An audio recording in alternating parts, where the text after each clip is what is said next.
What is up, y'all? Welcome back to the channel. If you haven't joined us before, I am Albert from the Hobby Gunsmith, and today we will be going over what tools you need to get started into gunsmithing.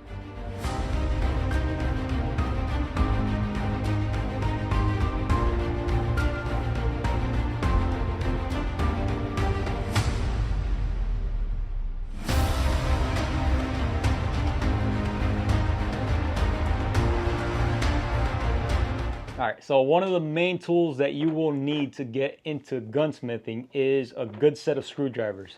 This is a set that I got from Brownells.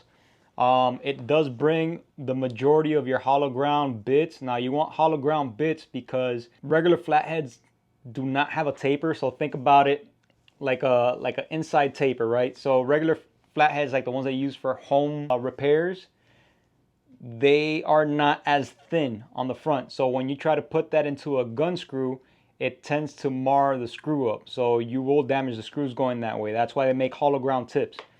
Now you can get sets from either Brownells that has a complete set of bits, or you can get the ones from Amazon, which they do have good sets of gunsmithing bits and screwdrivers.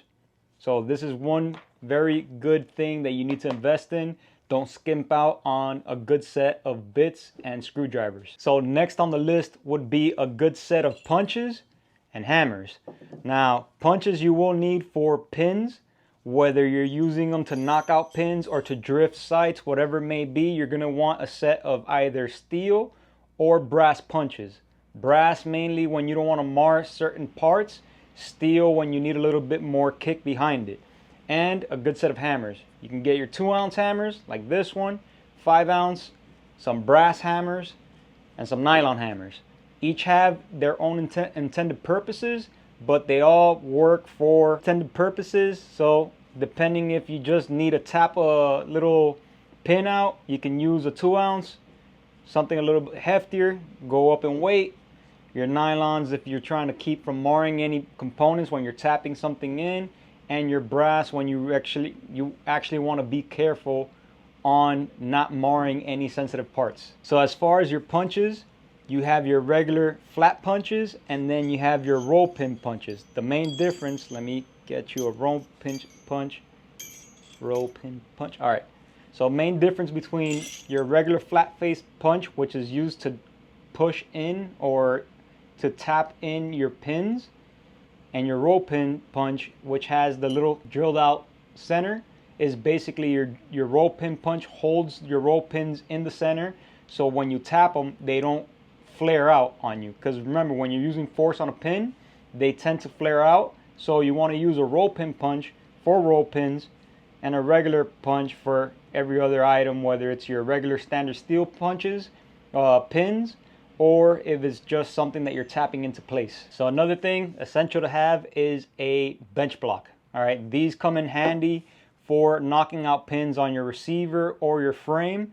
So as you can tell, there's different size holes. This one's made for 1911s. It does have its shape, so that way you can actually rest your front sight on the front of the block. That's why it has the cutouts, and it has its scooped out shape, which is made specifically for your 1911 slides.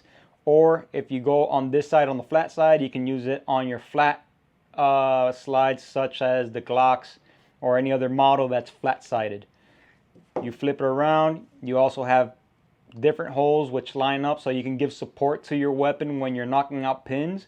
That's what the holes are for. That's why you want a nice bench block, so you can actually have support while you're knocking out those pins. Very important to have. You want light.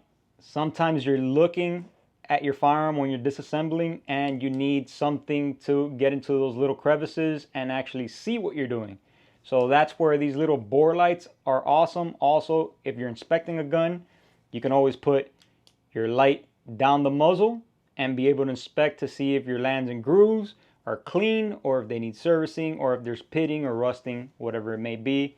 Good light, always good to have in your kit. Touching back on our original thing with screwdrivers. All right, this is a micro screwdriver set. These are more for your, let's say your red dot screws or small torque screws that you might have on your rings bases or or different optics that might take smaller bits, you get a dedicated set, and that should take care of you for most of your gunsmithing needs. We have a bore sighter. This is more for if you need to sight in your pistol, whether it's basically sighting in on paper or just bore sighting in general. Make your life a lot easier to get you on target without having to shoot any rounds using a nice little bore sighter. This is a laser bore sighter. Basically, great tool to have to be able to sight in your pistol. They do have different shafts on it, so you can go anywhere from 22 all the way to 50 cal, I believe. I think there's also an attachment for 12 gauges, so you can actually use these on shotguns as well. It's a great tool to have. Then we have our files. You got your needle files, right? So needle files, self-explanatory. They're very thin files that you can use in order to remove material on either frames, slides, parts, whatever you need fitting on. Needle files are your friends. All right, so these are hard Arkansas stones. These are mainly used for polishing. So they are very fine grit. These are mainly to, let's say you want to clean up a surface on a metal surface that has slight imperfections and you want to polish it. You use these stones in order to achieve that nice smooth finish or polish using Arkansas stone. Now we got our trigger pull gauge. So the trigger pull gauge, all it does is measures the amount of pounds and ounces it takes for you to pull the trigger to the rear and actually disengage your sear. So this is a great tool to have if you're adjusting your trigger for either competition or sport shooting and you have an adjustable trigger and you want a lighter pull, a lighter weight. Great way of confirming what your pull weight is at using this tool, trigger pull. Another very important tool you should have in your arsenal are vices, right? You got a big vise for bigger jobs where you got to hold bigger parts in your vise or whatever it is that you're building. You need something to hold your parts so you can have both of your hands free.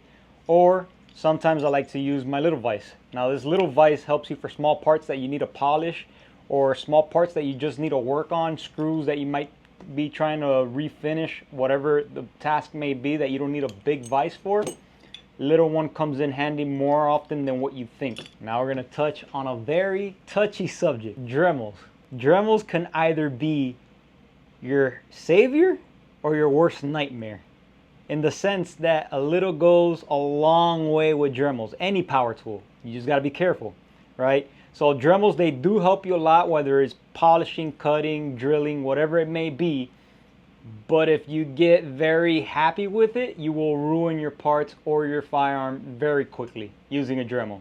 So Dremels are great. It's a great tool to have. Speeds up work, but you also have to be very careful with them. But Dremel, very nice to have. And along with your Dremel, a nice kit with all your Dremel's accessories. You got your sanding drums, discs, you have stones, polishing discs and bobs, felt bobs, drill bits, all your accessories that you would have with your Dremel. So very, very neat tool to have in your arsenal for gunsmithing.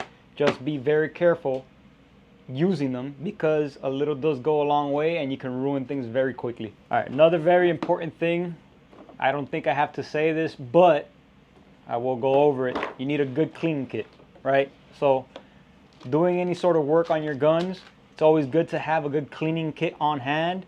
Having your jags, brushes, your bore brushes, your bore mops. You need your essentials. Your essentials is your cleaning and maintenance. All right, get a good kit. You can get a universal kit or you can get a dedicated kit for each caliber. Universal kits normally bring everything you need from rods to brushes to patches to mops. Everything's in there, right? So just get a good universal cleaning kit. We go into the world of solvents and lubricants. All right, there's many options out there, right? I can't say one is better than the other. It's a personal preference. Me, for solvents personally, I like hobbies, right? Never been an issue with it. Always works. It smells good, in my opinion. I like how it smells. I think my cameraman loves how it smells too. Yeah, we do. So Hoppe's smells good, works fantastic. I can't recommend them enough. You got other companies like the Marishim, right? Gun degreaser. I started using these people. They work. They tend to leave your parts very dry, which it's fine. You're gonna lubricate them after, but I rather Hoppe's. And then we got our lubricants. Rem oil, my go-to. And then this is, I believe, M-Pro 7 is what I got in my little needle oiler. I tend to use a needle oiler because it's easy to get into certain parts on a gun and you got nice precision lubrication going on. So that, my friends, is just the beginning or the scope of what you need to have on hand in order to start smithing from home or just do regular maintenance and projects. Do it yourself, let's say, little do it yourself tools you should have on hand for gunsmithing. All right, guys, I hope you liked this video. If you found this information useful, please hit the thumbs up button. If you haven't done so, hit the subscribe button. All right, guys, as always, I'll leave links down below in the description box for all the tools and equipment that we showcased in this video. Until next time, thank you for watching. Peace. But the Hobby Gunsmith, where can we get a cool bag like that? Well, what you want to do is you want to find yourself a retired veteran that's getting rid of his toolbox and strike up a bargain with him.